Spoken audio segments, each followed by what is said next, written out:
What's to the YouTube, man? You know what it is, man. It's your boy, Luca Black. We back at it again. Tag Team Entertainment is back. Expect a video every 1 or 2 days. You dig? Tower with God, episode 5 review. Let's get it. What to do, y'all? You already know it's your boy. Get my water. Jake the Be So One, also known as Divine and Holy Boudoir. Shout out to the Boudoir clan. I old Boudoir, new Boudoir, third Boudoir, great Boudoir. Shout out to the Boudoir clan out there. I know what the deal is. Let go. Let's get him show that. Oh, man. Tower of God. A lot of things happen, man. A lot of things. Shout-ay. Corey, make sure you got them notes, nigga, because we're going to get through it all. You did. Shout-ay. So, the episode starts off where it picks up off of last episode. As usual. That's not out of the ordinary. You dig? Okay, so Khun had showed that that there was 2 crowns last episode. So people are wondering, like, what the fuck is this all about, right? How the fuck is there 2 crowns? Well, we found out that Khun's bag is able to copy things to a limitless potential, man. Limitless. Do you know what the fuck that means, man? Get this man $100, he could be a millionaire. A billionaire. God damn. And you know, that's crazy because I always wondered, like, yo, how's this nigga always got chocolate for rap? yeah. That's facts. That explains everything. That's facts. Yeah. So that motherfucker had mad chocolate. It seemed limitless. Yeah, that didn't make sense because, like, why the fuck would you buy like 100 chocolate bars and have them ready? It's all because, you know, he copied it. That's kind of crazy because, like, does it also copy the nutrients and the... I mean, it has to. I mean, Yeah. Rock was eating them like, you know what I'm saying? Like, it was good. So it has to. That's crazy as hell. Like, this motherfucker could, like... I mean, he's basically a millionaire, a billionaire. Money isn't a concept to him. This nigga buys a Maserati, put it in his bag. He gets 2 of them, nigga. Like, what the fuck? So that's just one of the powers that the bag holds, right? To copy anything and to hold things inside of it. So, yep, Bam officially takes the throne and he holds the crown, and Khun kind of just chills nearby, right? This means that Rack, because we get to the next round, and he's like, "Yo, man, don't worry about it. We chilling." Basically, this round, Rack is in there beating everybody ass, literally by himself. Like, I think he takes down the whole squad within damn near 10 seconds. Another short fight in Tower of God, man. Everyone is angry. All the other squads are angry because he basically made a fool out of them because they're fighting over a crown that wasn't real. Yeah. So they all like, basically, you know what? Rushed him. Hey, we all gonna jump you then. So Rack was like, "Yo, I got this." Pretty much, goddammit. 3 of them jump at him. He just kind of throws them away. Throws his spear in the midst of all those people. Didn't hit no one. And the wind of how much power he threw into it blew everyone away and knocked everyone out. How the fuck you get knocked out from that, bro? Like, all of them just got instantly fucking... That's a strong ass nigga, man. Man, shit, he gotta be. Anyway, so Rack basically wins the whole round by himself, basically. What happens after that? Oh, so the next round comes in. No, hold on. Something important happens. That dangerous squad specifically says, like, yo, let's not join this next round. Let's wait until the final round to join in. And we don't know why, and we don't exactly know their intentions, but, like, they got their own way of doing things, I guess. You know what I'm saying? So after that, that's when the next round begins. Go ahead. Yeah, the next round begins, and everyone realizes that okay, the strongest squad is gone, but they're the second to strongest. Well, I wouldn't say second to strongest, but they're just as strong as that squad. Yeah. So let's team up to beat them. Let's form an alliance. We beat them, and then we fight amongst ourselves the next round, basically. Mm-hmm. Or not even next round. Just we beat them, and then we fight against each other. So the 2 groups agree. The third group says nothing. And then the third groups just start blocking niggas to sleep. So the third group wasn't going with none of that, all right? They didn't care about no allegiance whatsoever. None at all. Oh, man. Rocking niggas to sleep. But why, Corey? Explain why. What the fuck happened? So it turns out that these people was in the preliminary rounds. One was hurt, one was hiding, and... Yeah, the other one, he just ended up finding, like, randomly, I guess. Yeah. Which means that's specifically 3 people. So they became a squad. He told him, "Hey, I'll put you in this bag and allow y'all to get through without having to fight anyone. You already have your group, and whenever I need help, that's when y'all come in." Basically. That is the power of this nigga's bag. He could put niggas inside of it. Humans. Full-grown humans, man. God damn. That's crazy as hell. So, that squad that was against the Allegiance is, in fact, the squad that is helping out Khun. So, obviously, they wouldn't be in an allegiance against him because that would go against his wishes, right? And that squad basically is pretty strong. Like one of them got some psychokinetic curse powers. Another one got these little tentacles or something like that. Yeah, it has tentacles come out of his mouth. Yeah, so some weird shit. And the other guy, for what we know, he just straight hands. He's got a gauntlet on. Yeah, one gauntlet, boy. He didn't use the gauntlet. Necessarily, he didn't really use the gauntlet other than like blocking shit. But like he was basically punching people. Yeah. So that squad basically won that whole round for them because they was there to help Khun out. Yeah. Which that explains what we were talking about earlier, that there had to be something living inside of the bag. Because because he had to tug his bag out, and he's like, "Yo, your bag a little heavy for you." Know what I'm saying? Like, it shouldn't be having no problems going through. So the administrator knew he had something going on. He just didn't know what. Well, Corey, you didn't exactly explain like what exactly the test you're talking about. Corey was talking about the test in episode 2, I think, with that wall of Shinsu. At one point, that wall of Shinsu got stuck within Khun's bag.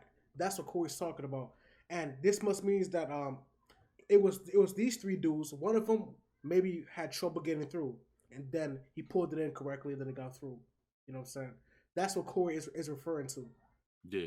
So yeah, that explains a lot of why his bag got stuck within that wall of Shinsu. So Anak at this point is kind of pissed off at Bam because like Bam team is kind of winning, and you know she feels like he doesn't deserve it, whatever like that. So that was like a side scene. That's not very important. Yeah, and then Khan was like, "Yo, I was just letting her know that we actually can rock with them." You know what I'm saying? Yeah. So don't underestimate us. Basically, that's the only. That was the only reason he said, "Let's wait." Basically. So now at this point, the final round begins, man. There's no more. There's nothing after this. Every team finally comes out, and shit starts getting real because like this woman in some spandex get to beating everybody. Which she was in the preliminary round. She was beating everybody in. Yeah. So this woman is pretty strong, man, and we do get to see a glimpse of her face later on, but as of right now, we don't. As of right of the scene that I'm talking about, we don't know her identity or even what she looks like. So she's beating niggas' ass. She's even giving Rock a little bit of trouble.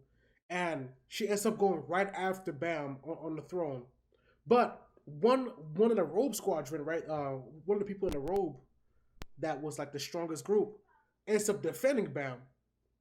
We don't know fucking why, but that whole robe squad is defending Bam and has no interest in the crown whatsoever. They're kind of just standing there doing whatever the fuck they want. Which we thought that it was Rachel, you know what I'm saying, gonna say kill them all, but apparently it was everyone but that squad. Yeah, apparently. So I guess we may have misinterpreted what she was talking about last episode. But then again, I think that's probably what the author wanted us to think. You know what I'm saying? Yeah. So Rachel was just sitting there, that big guy just sitting there, and that girl that made Anak mad last episode is actually defending Bam from getting his crown taken. This means nothing to that spandex bitch though, cause she goes straight after Rachel, bro, and hits her upside her motherfucking hair. Blow. So and that makes it seem like that she. We also noticed that from that cloak group, she actually knew who that person was because she said, "Don't you think it's a little disgrace that you were in all that spandex?" Like, oh yeah. She as if like she already knew who she was. No, I don't think that necessarily implies that she knows her personally. I just think that she recognizes that, hey, this is clearly a woman. Why the fuck is she wearing that? Like, kind of like a joke, maybe. I guess. Maybe. But it can go either way, to be honest. It can go either way. But yeah. But they have to know each other because she specifically went after when she jumped up. Mm-hmm. You know, the big guy tried to hit her. She jumps off of him, and we're thinking that she's going after the crown, but she goes directly for Rachel. Yeah. So she has to know something about Rachel. Yeah. Oh, Rachel does specifically tell Bam that, hey, we're not actually going for the crown. And then Bam is like, yo, why the fuck? If Rachel's here talking to me right now, what is the point of climbing the tower? And then that's when she got attacked.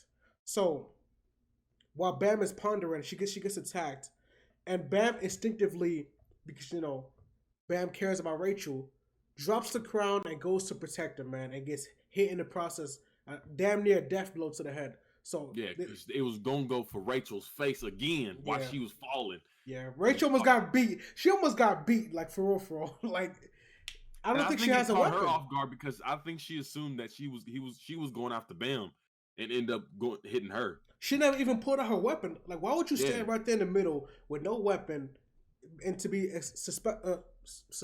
susceptible, goddammit, to attacks? Like, what the fuck?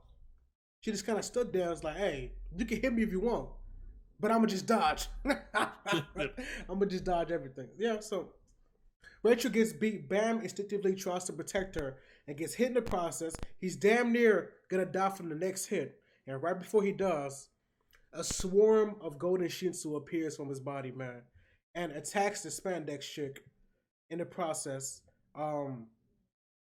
And fucking up her eye or face. Yeah. Her eye got fucked up. She might have an eye patch after this. We don't fucking know. Her eye was slashed and like dead in the middle. You know what I'm saying? So that happens. Bam gets up and he's ready to deliver the final blow, but the spirit within the sword, the Black March, comes out the blue, kind of freezes time a little bit, tells Bam, it's like, hey, you're being too reckless, I'm gonna put you to sleep. So Bam, right before Bam does the final blow, he falls asleep because of the spirit, right? Basically, this kind of makes Bam lose. He drops the crown. He dropped the crown to protect Rachel. So the bet is off and the bet is lost. Yeah. And he left the throne. Double. Yeah, that's right. So shit, sucks for Bam, man. God damn it. And then right after that, the game kind of ends. We don't exactly see the whole aftermath, but the game ends with no winner, man. No winner whatsoever. Oh man. I think it's because the time ran out. There was a time limit? Yeah. There was a time limit? Yeah, because after Khun beats the guy with the two swords, he looks at the ball and the ball says, "Oh like shit, yeah, damn, there was a time limit. Fuck, you're right." Because you're supposed to be on the throne with the crown within that time limit. Mm-hmm. I think it only stopped if you took the crown off. Yeah. Okay. Then your squad I think would be disqualified, but like you would have to be sitting on the throne as well with the crown. Well, shit, goddamn, fuck, yeah, he's right. It then cuts to his scene with Yuri. Remember Yuri from the first episode, that princess of Jihad, says that she's going after Bam to see how he's doing within the test. And one of her friends, the navigator, says that Bam's power is way too dangerous. Which, remember, that golden Shinsu, that was powerful too. So that was the first time we see one of Bam's true abilities right there. The golden Shinsu. So, and Leroro, that blonde haired dude from test number 2, he even mentions that, wow, that was a powerful ass, like that was nothing damn near he ever seen before. So it even shocked him too. He said that he was like, I've seen people use Shinsu, but I ain't never seen no one become Shinsu. Yeah, golden too. Or he was saying it felt as if he was Shinsu instead of him using it. Mm-hmm. So, at this point, you guys probably know what happened. Anak finally claims the sword of the Black March. Bam is no longer the holder of the Black March, and he's like, I don't know how he's gonna protect himself. Right now, he's in a coma because the test administrator put the climbing on hold for 3 days, so everybody has a 3-day break, and Bam is in a sleep-induced coma, I guess. Right, to heal his wounds, because he's been doing it for 2 days. Because Khun ends up like mentioning like, "Yo, bro, like the next day, this our last resting day, man. Yeah, like, basically, yeah. You got to get up or you disqualified." Yeah. Also, he talked with the Leroro. Yeah, I forgot the other guy, And The test administrator and LaRoe ends up having a conversation. Yeah. Yeah, they end up having a conversation, and he asked basically why specifically did you choose this bonus round? He tells him, "Oh, it's because the other guy fucked up, so this is what in return would help that." But he was like, "Nah, you could have done it a different way. So why specifically this way?" And then he ends up saying that he wanted to see. It was basically a trap or whatever to an extent to see who was strong enough to be a threat to the tower, and if there was a threat, to be eliminated. He specifically used the word expel, so I don't think he means kill, but like to get him out the tower in general. Yeah, but I mean, he probably would have killed his ass. Yeah, probably. Knowing this crazy fucked up world, hell yeah. Yeah, if he's like a threat to the whole fucking tower, including the king, I'm sure they're not just gonna expel you. Yeah. They expel your life, nigga. Right before that scene ends, he does mention that that there's another irregular who is powerful as fuck. Yeah. I forgot his name, but he mentions that. So, but for what I understand, the administrator doesn't feel as though Bam is a threat. He didn't necessarily say he was. The only person he kind of neglected to mention him. Yeah. Yeah. The only person that he mentioned that he felt was a threat that he needed to watch was that other irregular guy. And I forgot they said his name, but I forgot his name. It started with an M. I forgot what it was. It started with an M. Yeah. Like Corey mentioned, LaRoe mentions that he thinks Bam became Shinsu itself, which is how powerful that scene was and how powerful the power, is that even a sense how powerful the power was, how powerful that Shinsu attack was against that woman. So LaRoe is kind of surprised himself, and he doesn't know what to do because like he thinks that okay, maybe on one end Bam could be a threat to the tower, but he neglects to mention it because he doesn't know just yet. Yeah. You know what I'm saying? He's still like maybe that was a pretty strong attack. So yeah. And then he also doesn't believe that what the other administrator says wholeheartedly. Like he doesn't believe it too much. Yeah. He was like, I can't tell if he told me that because he was angry or he's lying to me or some shit like that, right? Yeah, he did. I can't remember, but he's like, he didn't answer his question nonetheless. He's like, did he say that because I struck a nerve, or did he say that because he's telling the truth or whatever? He's lying. Yeah. That other irregular name is Mazzino or something like that. Mazzino. I just saw it. Yeah. So yeah, ever since that day, Bam has been sleeping in his coma, and Rachel pulls up to Bam's room to give Khun a request, and that's where the episode kind of ends right there and there. So yeah, that's it. Tower God, man. So how do you think Bam will end up getting his sword back? So I think that because of that power that Bam displayed during that fight, maybe Anak is gonna be like, you know what? You kind of strong. You kind of proved your worth. Here, you can hold this sword for now, but I'm gonna take it back after I climb this tower, maybe or something like that. That's what I think. Either that or it could, that the Prince of Jahim, she might be like, hey, give me my fucking sword back. yeah. I don't know. Yeah, maybe because she is going to come visit him. She doesn't know about the bet. She doesn't know anything other than he's at the little resting station. And also, why do you think that Robe Squad never went after the crown? Like at all? Like what the fuck are they doing there then? I think she's only in there because she found out that Bam is there. Oh yeah, shit, probably. Fuck. I have no idea myself, to be honest. And honestly, I think what's going to happen, and that's another thing, towards the end, she ends up talking to Khun and said, hey, I need you to tell him something when he wake up, basically. So I'm thinking she went in there to protect him because she knows that he's not cutthroat for this. So right now, Corey's talking about Rachel's request, which was my next question. What do you think Rachel's request is? So go ahead. I think the request is for him to disqualify himself and to stop pursuing the tower god for her. To try to convince Bam to not climb the tower, basically. Yeah. I agree. Yeah. I think that's what's gonna happen, man. Yeah. Because now I think it's more. It could be that like she doesn't want the other people to feel like he's a threat, and then him being someone trying to kill him because of that. and also that he's not cutthroat for that at all. He's not built. I think for that type of. I think it might be a little different. I'm thinking it's like an emotional distance type of thing. Like I think she wants to tell Bam like, hey, forget about me. You don't have to climb the tower for me. I'm doing this of my own free will, and you could just like, like I said, forget about me. I think that's what it's more aligned of. Not because she thinks he's weak. It's just like, Well, hey, I'm not saying I don't care weak, about you, but that like type of stuff. more like I feel like it's what you saying, and also like, yo, I don't want him to get himself hurt or put himself in more danger than what he's already in. Yeah, you facts. know, Yeah, like facts. I'm gonna help him. We're gonna get past this, and I'm gonna tell him after. I think what it was I'm gonna tell him after this. Once we protect him and they win, yo, disqualify yourself from this tower. I think that's what she was gonna tell him.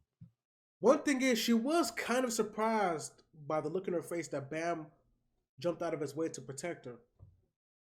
I don't think it was because she was surprised. I think it was more that she was like, yo, like you about to get yourself killed. Yeah, basically. Yeah, that's facts.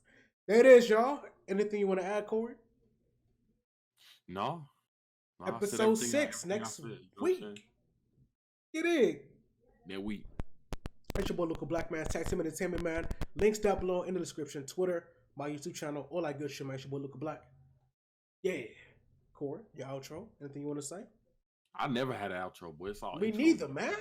Everything in the description, man. Follow me. Follow your boy Corey. We out next week. Tag Team Entertainment. Give me your bitch booty, nigga. Deuces.